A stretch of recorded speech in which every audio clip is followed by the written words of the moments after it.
오늘은 예수 그리스도의 사랑이라는 주제로 하나님의 또 말씀의 은혜를 여러분들과 함께 나누고 싶습니다. 여러분, 미국 32대 대통령이 여러분 누구신지 아십니까? 32대 대통령. 네? 모르시죠? 아시는 분? 모르시. 아시는 분 제가 쿠폰 하나 날려드리겠습니다. 32대 대통령. 예. 와, 박수. 예, 대단하시. 저 끝나고 오세요. 제가 스벅 쿠폰 하나 날려드릴게요. 와, 아무도 모를 줄 알았는데 검색했어요? 아니에요. 예, 여러분 루즈벨트 대통령의 이야기를 잠깐 나누고 싶은데요.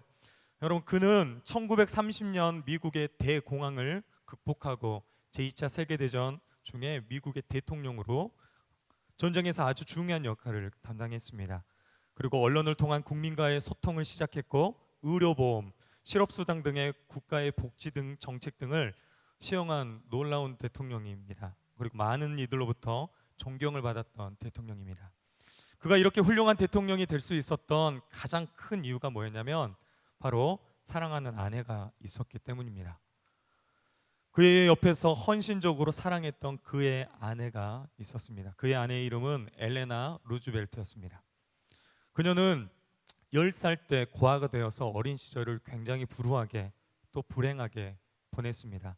하지만 엘레나는 슬픔과 고독의 시간을 극복하고 20살에 루즈벨트 대통령을 만나서 결혼하게 됩니다. 그런데 어느 날 6명의 자녀를 낳았는데요. 어느 날 한 아이가 죽게 됩니다. 그래서 많은 친구들이 위로하는 가운데 많은 친구들이 자녀를 잃은 슬픔을 위로합니다. 그때 엘레나가 이렇게 고백합니다. 괜찮아.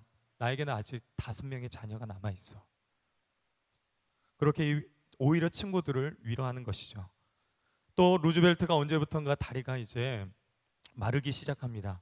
소아마비에 걸려서 다리가 마르고 이제 휠체어를 타게 되는 장애인이 되었습니다. 옷도 자기 스스로 입지 못하는 그러한 모습 가운데 루즈벨트가 그의 아내에게 이렇게 이야기합니다.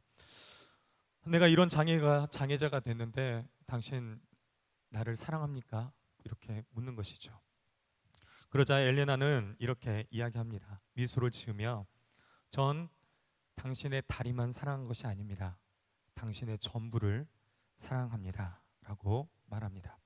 이 말에 용기를 얻은 루즈벨트는 다시 삶의 활력을 얻고 미국 대경제공황을 빠른 시일 내에 극복할 수 있는 훌륭한 대통령이 되었고 4번이나 대통령을 지내게 되었습니다. 사랑하는 여러분 사랑이 무엇이라고 생각합니까? 사랑은 일부만 사랑하는 것이 아니라는 것이죠. 사랑은 전부를 사랑합니다. 모든 것을 사랑하는 것이죠. 바로 예수님의 사랑이 그렇습니다. 예수님은 일부만을 사랑하지 않습니다. 저와 여러분의 어떤 일부, 잘하는 모습, 또 뛰어난 모습만 사랑하는 것이 아니라 우리 예수님의 사랑은 우리의 모든 것을, 우리의 모든 모습을 있는 모습 그대로 사랑하시는 줄 믿습니다. 할렐루야. 우리의 모습 그대로 전부를 사랑하시는 그 주님의 사랑을 오늘 이 시간 함께 나누고 싶습니다. 여러분 오늘날 우리가 살아가는 이 시대는 이기적인 사랑이 너무나 많습니다. 자기에게 필요한 것을 갖추었을 때 사랑합니다. 만약 그것이 없어질 때는 사랑하지 않습니다. 이런 사랑은 진정한 사랑이 아니겠죠. 진정한 사랑은 모든 것을 다 받아주는 것이죠. 모든 것을 다 사랑하는 것입니다. 모든 것을 최고로 여길 수 있는 것이 바로 진정한 사랑인 것이죠.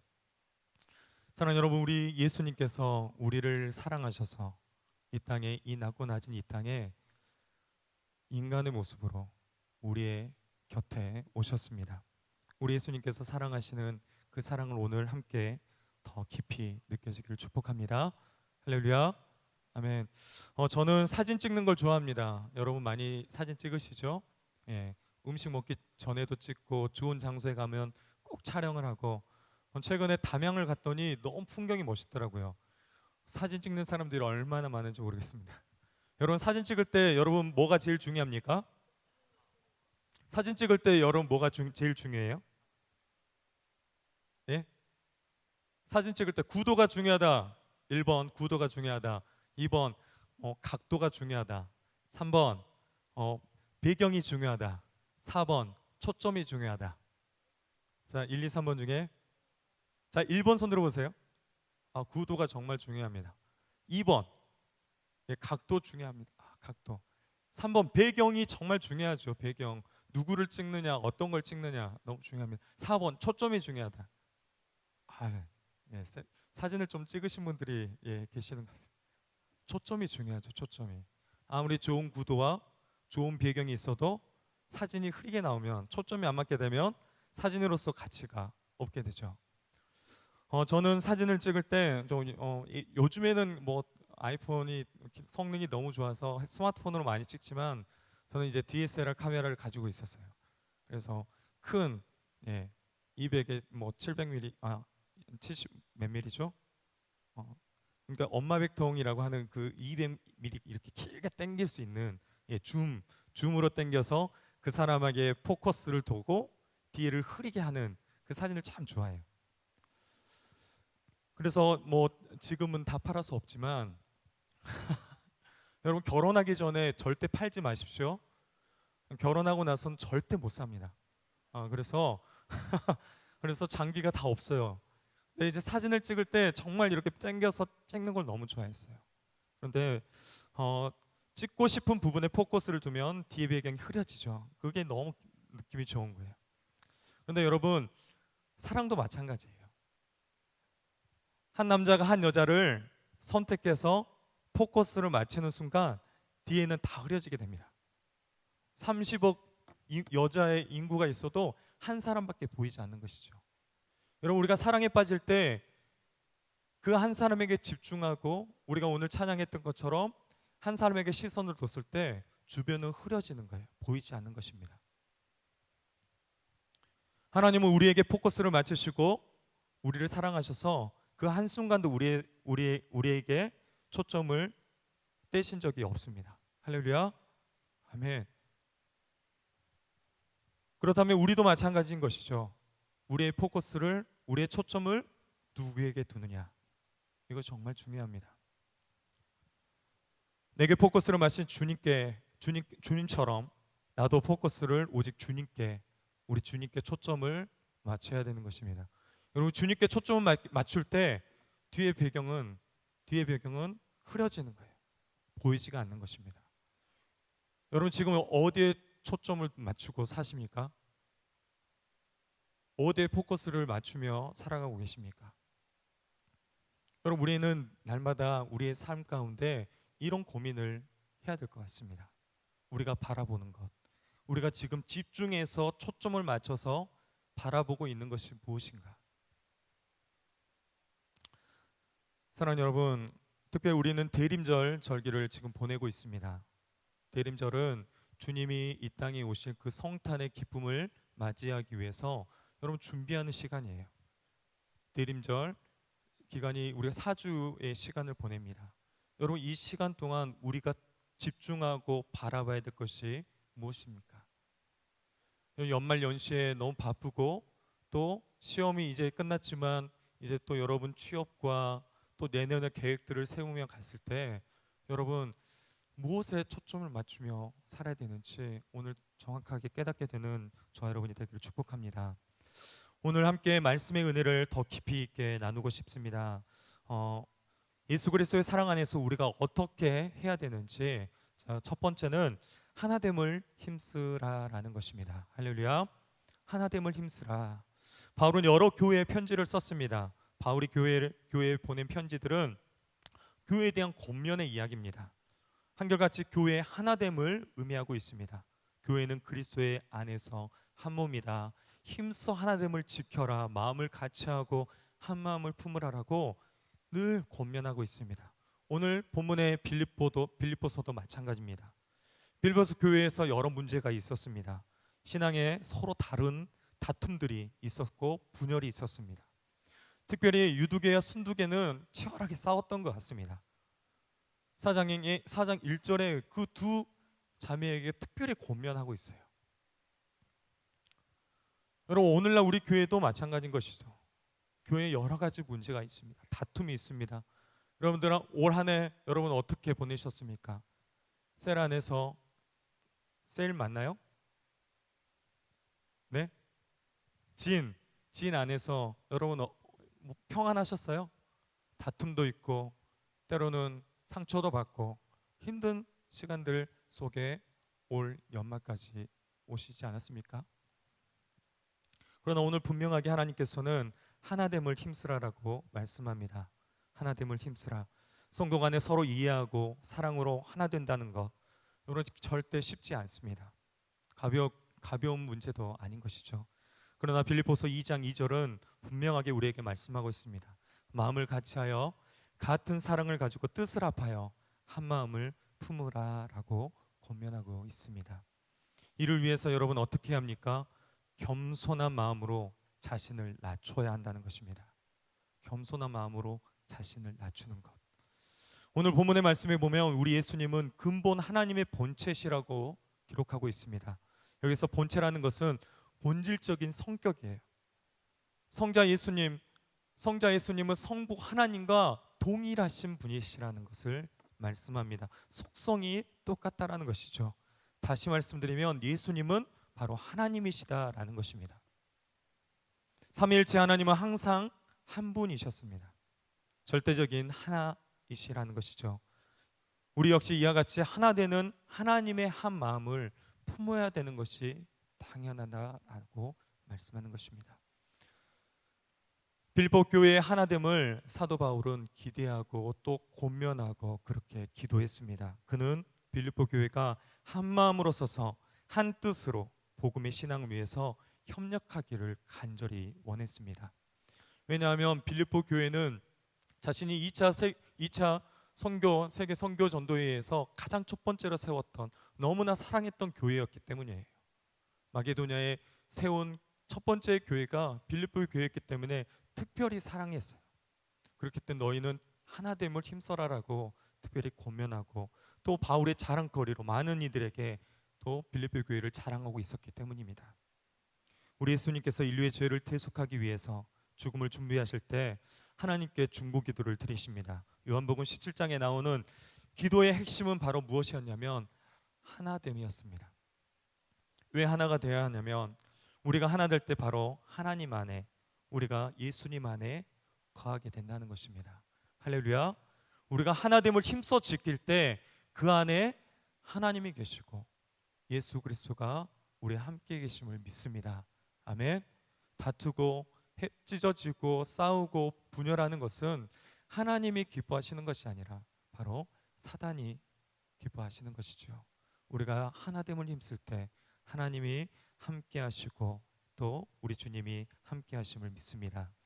우리 예수님은 십자가를 앞에 두시고 자신의 생명을 보존해 달라고 기도하지 않으시고 오히려 하나됨을 위해서 기도하셨습니다.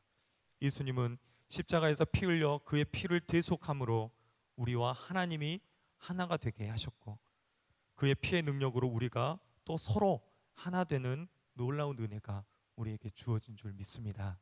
할렐루야. 그러므로 우리는 이 십자가의 은혜를 기억하면서 우리는 날마다 하나됨을 힘써 지켜야 될 줄 믿습니다. 옆에 지체들이 말을 할 때 들어주고 나보다 남을 낫게 여기고 겸손한 마음으로 그들을 품어줄 때 하나 될 줄 믿습니다. 사랑하는 청년분 여러분, 청년 공동체가 하나 되기를 축복합니다. 여러분의 진이 더 하나됨으로 아름답게 서로 연합하기를 축복합니다. 두 번째는 예수 그리스도의 그 사랑 안에서 우리는 자기를 비우는 것입니다. 아멘. 자기를 비우는 것입니다. 그리스도 예수의 마음은 구체적으로 자기 비움으로 나타냅니다. 성자 하나님이신 예수님은 근본 하나님의 본체라고 말씀드렸습니다. 그러나 예수님은 하나님과 동등됨을 취하지 않으시고 바로 자기를 비우십니다.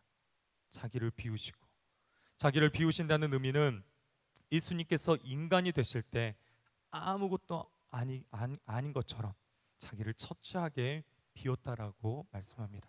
하나님이 아닌 것처럼 비웠다라는 것이죠. 바로 전지하셨지만 아무것도 모르는 것처럼, 전능하셨지만 마치 무능하신 것처럼, 어느 곳에나 계실 수 있지만 그렇지 않으신 것처럼, 단지 그 예수 그리스도는 하나님이 아닌 종의 모습으로 우리에게 오셨다라는 것입니다. 사도 바울은 오늘 본문 3절에서 아무 일이든지 다툼이나 허용을 하지 말고 오직 겸손한 마음으로 각각 자기보다 남을 낮게 여기라라고 말씀합니다. 여러분, 자기를 비우지 않으면 서로 자신을 내세우려고 다툼이 생깁니다. 자기를 비우지 않으면 자기의 영광이나 자기의 허용으로 살게 됩니다. 그러나 여러분 어떻습니까? 자기를 비울 때 겸손하게 되고 자기보다는 남을 더 낮게 여기는 것입니다. 예수 그리스도의 그 삶은 자신을 위한 삶이 아니라 죄 많은 저와 여러분을 위한 삶이었습니다. 자신을 철저하게 십자가 앞에서 내려놓으신 것입니다. 종의 형체로 오신 것이 바로 자기 비움의 모습인 것입니다. 우리 예수님은 하나님의 능력을 자기 자신을 위해서 사용하지 않으셨습니다. 바로 죄인된 저와 여러분을 위해서, 가난하고 고아된 자들을 위해서 사용하셨던 것입니다. 여러분, 올 한 해 이제 마무리되어 가고 있는 시점이 있습니다. 여러분, 무엇을 비우시겠습니까? 여러분, 무엇을 비우시겠습니까? 여러분, 올 한 해 동안 여러분 무엇을 채우려고 노력하셨습니까? 지금 여러분 안에 무엇이 채워져 있습니까? 지금 여러분의 모습을 여러분 살펴보시길 바랍니다. 주님이 기뻐하지 않는 것들로 가득 채워져 있다면 여러분 비우십시오. 비우셔야 됩니다. 우리는 자기 비움을 통해서 항상 하늘의 것과 신령한 것의 체험의 은혜를 사모해야 합니다. 아멘. 여러분, 비우지 않으면 채워질 수가 없습니다. 하나님이 기뻐하시지 않는 것들이 여러분 가득 차 있다면 여러분 비우십시오. 올 한 해가 지나가기 전에 다 비우시고 여러분 이제 하늘의 신령한 것들을, 하나님의 은혜를 사모하고 그것들을 채워가시는 사랑하는 청년부 공동체가 되기를 축복합니다. 아멘. 여러분, 이 세상을 살아갈 때 세상에서 아무리 자기가 높은 지위에 있고 아무리 많은 학식이 있고 명예가 있고 권세가 있고 물질이 있어도 그것을 자랑하지 않고 자신을 위함이 아니라 하나님과 이웃을 위해 사용하는 것, 그것이 여러분 자기 비움인 줄 믿습니다. 마태복음 6장 33절은 분명하게 말씀합니다. 그런즉 너희는 먼저 그의 나라와 그의 의를 구하라. 그리하면 이 모든 것을 너희에게 더하시리라. 여러분, 우리는 늘 거꾸로 말하는 거죠. 내 모든 것을 먼저 채우고 나서 우리는 주님의 일을 하려고 합니다. 그러나 그것이 아니에요. 나의 것을 다 비우고 하나님의 은혜를 구하고 먼저 하나님의 영광을 위해서 내 몸을 드리고 그러면 하나님이 나의 모든 것을 채워주시는 것입니다. 아멘. 아멘. 그래서 여러분, 우리가 사랑을 할 때 얼마나 사랑하는지 사랑의 정도로 알려고 하면 그 관심의 대상에 내가 얼마나 투자하고 있는지를 보면 알 수 있습니다. 여러분, 주님을 위해서 여러분 얼마나 여러분의 시간을 투자하고 계십니까? 청년의 때 열심히 공부하는 것, 좋은 직장에 들어가기 위해 노력하는 것 정말 중요합니다. 그렇게 되기를 축복합니다. 그러나 주님을 위해서 여러분 얼마나 시간을 드리고 있습니까? 주님의 말씀을 여러분 얼마나 채워가셨습니까? 여러분, 기도의 자리에 나오셔서 여러분 기도를 얼마나 쌓으셨습니까? 한 해를 여러분 점검하시고 또 새로운 한 해를 여러분 준비하셔야 됩니다.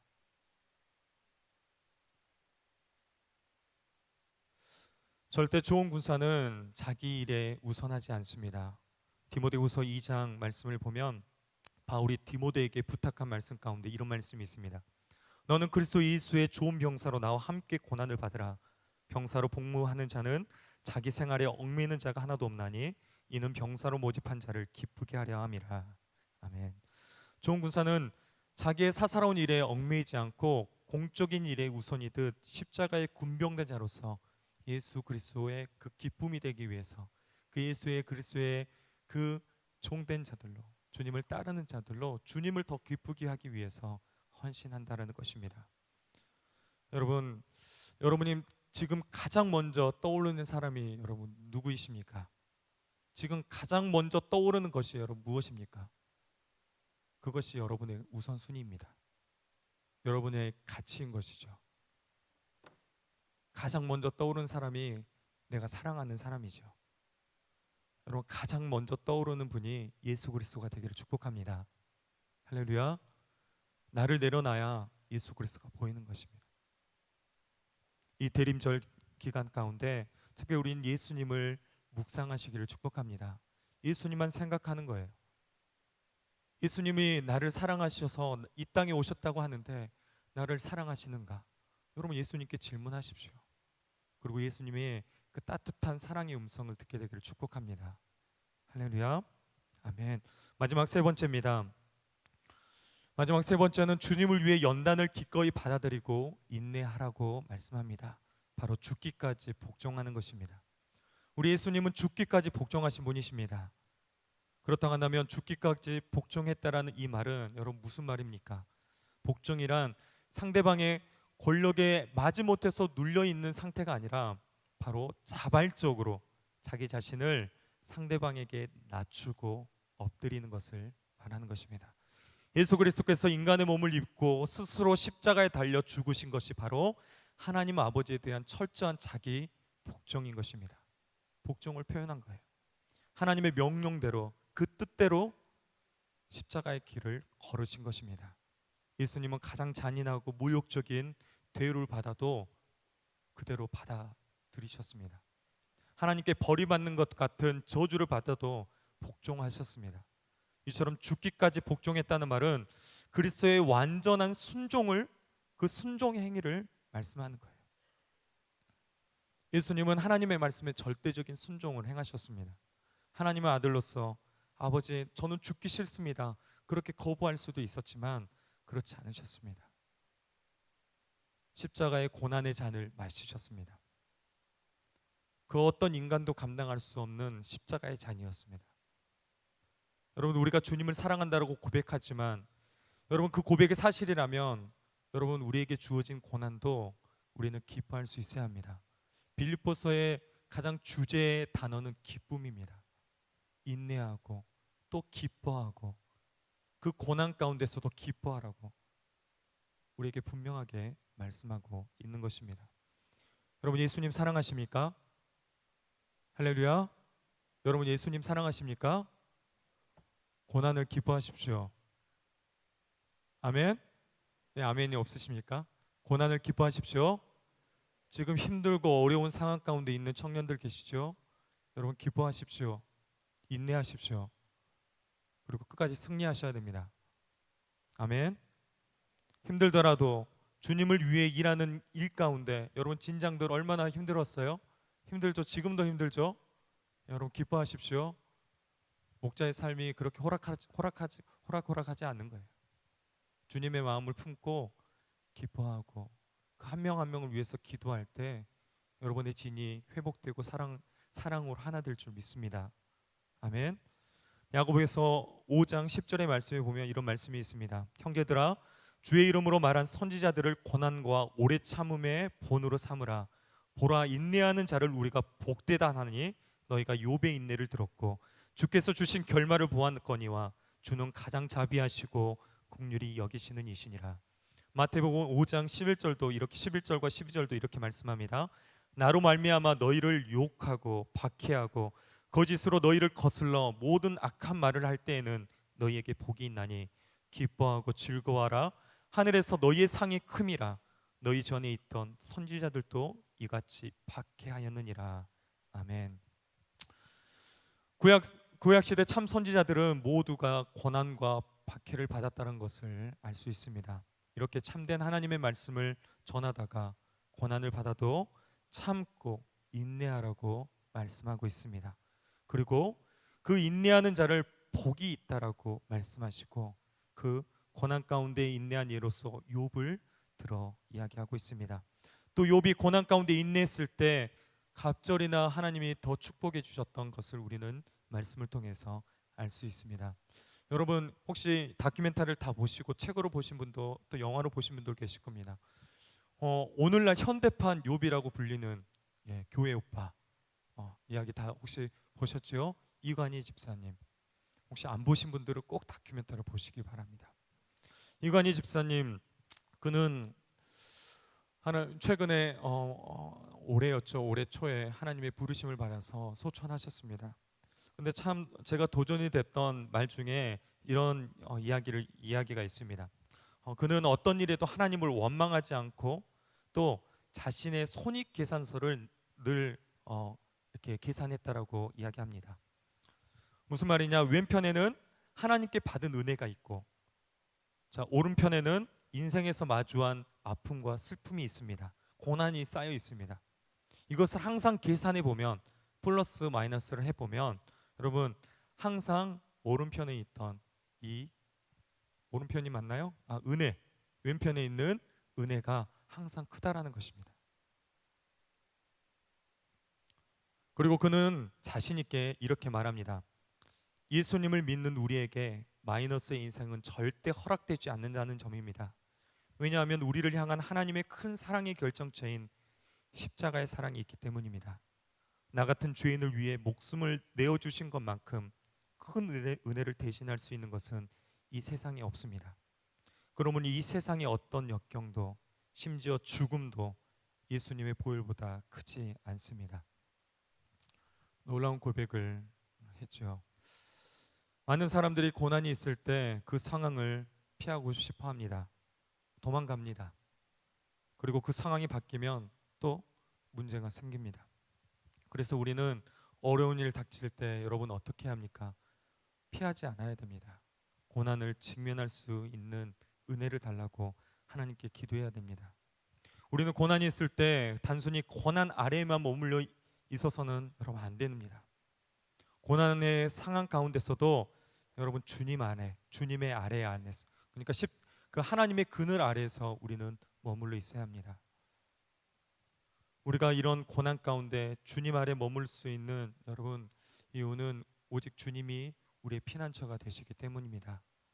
여러분 올 한 해 여러분에게 주어진 환경과 상황 가운데 또 믿음을 지키려고 여러분 노력했을 때 학교에서 직장에서 여러분 얼마나 힘드셨습니까?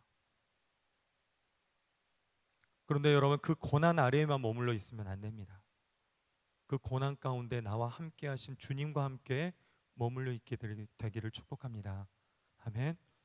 제가 좋아하는 어노인팅 찬양팀이 있는데요. 제가 지난 새벽에도 우리 성도님들께 소개했던 찬양이 있습니다. 어떤 찬양이 있냐면 끝까지라는 찬양이 있습니다. 어노인팅 12집이에요. 한번 들어보시면 좋을 것 같아요. 가사를 소개해드리겠습니다. 아직 내겐 많은 아픈 기억이 있지만 주를 향한 나의 노래 멈출 수 없네. 아직 내겐 많은 질문 남아있지만 주가 주신 나의 믿음 흔들림 없네.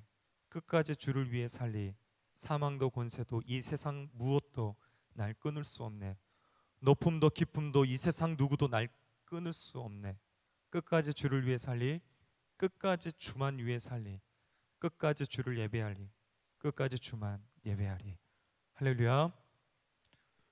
여러분 끝까지입니다. 끝까지. 여러분 우리가 믿음을 지키고 힘들고 어려운 상황 가운데 여러분 끝까지 주님을 찬송할 수 있기를 축복합니다. 끝까지 주님만을 예배할 수 있게 되기를 축복합니다.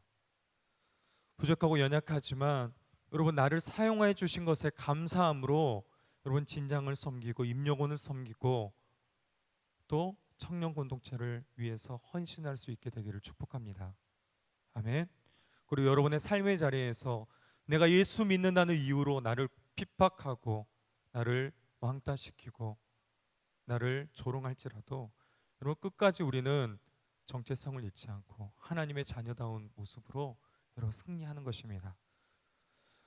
그렇게 되기를 축복합니다. 아멘. 지난주에 제가 한 전화를 받았습니다. 제가 예전에 섬겼던 우리 제자가 지금 터키에서 지금 선교 활동을 하고 있습니다.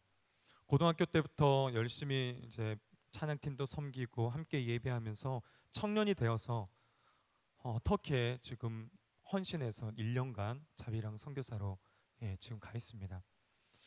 오후에 쉬고 있는데 전화가 왔어요. 그 친구에게 이런저런 이야기하면서 또 함께 예배하는 그 성도들 친구들 또 함께 그 터키 친구들 러시아에서 온 친구들 한 5, 6개 언어로 함께 예배하면서 함께 찬양하면서 하나 된 단어가 있었는데 마라나타였다는 거예요. 마라나타. 마라나타 선포하면서 주님을 찬양하고 예배했. 그런 귀한 이야기를 들으면서 그 청년이 또 한 이야기를 하는 것입니다. 목사님, 저는 순교라는 단어가 굉장히 저에게는 상관이 없고 멀게만 느껴지는 단어였습니다. 그런데 목사님, 2주 전에 한국에서 오신 터키에서 5년 동안 선교 활동을 하셨던 한 선교사님이 괴한에게 피살 당하셨어요. 칼에 찔려 순교하셨습니다. 순교가 함께 예배했었던 그 선교사님이 지금 제 옆에 없어서 너무나 이상하고 너무나 힘듭니다. 이야기하는 거예요. 그리고 저의 가슴을 더 아프게 했던 것은 함께 선교사로 헌신했던 사모님께서 태중에 아이가 있었고 또 어린 8살 된 아들 하나가 있었다는 거예요.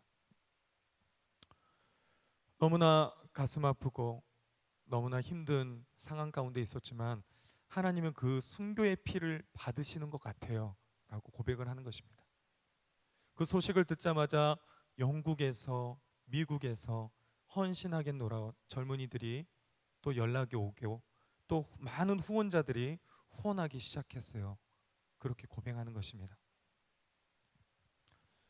함께 터키에서 예배하며 교제했던 선교사님의 그 순교를 직접 경험한 이 청년의 그 고백을 통해서 다시 한번 하나님은 순교의 피를 받으시고 그 피를 통해서 한 영혼이 주께 돌아오는 놀라운 역사가 지금도 일어나고 있구나. 자, 감사했습니다.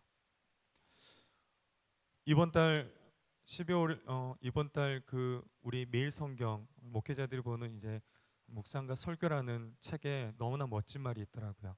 이런 말이 있습니다. 순교는 그리스도를 가장 깊이 따르는 제자도의 꽃입니다. 그리고 열방이 하나님께 돌아오는 길에는 순교자들의 선율로 만든 레드카펫이 깔려 있다고 합니다. 지상에서 순교는 특종감이 아니지만 하늘에서는 만국이 돌아오면 천사들이 대서특필하는 대서특필하며 환영할 것입니다. 이렇게 적혀 있었습니다. 여러분, 순교는 가장 완전한 제사입니다. 자신을 드려 하나님께 올려드리는 것이죠. 순교는 또 증언한다라는 말이 있습니다. 순교만큼 복음을 확실하게 증언할 수 있는 무기도 없습니다. 여러분, 우리는 삶을 살아가고 있습니다.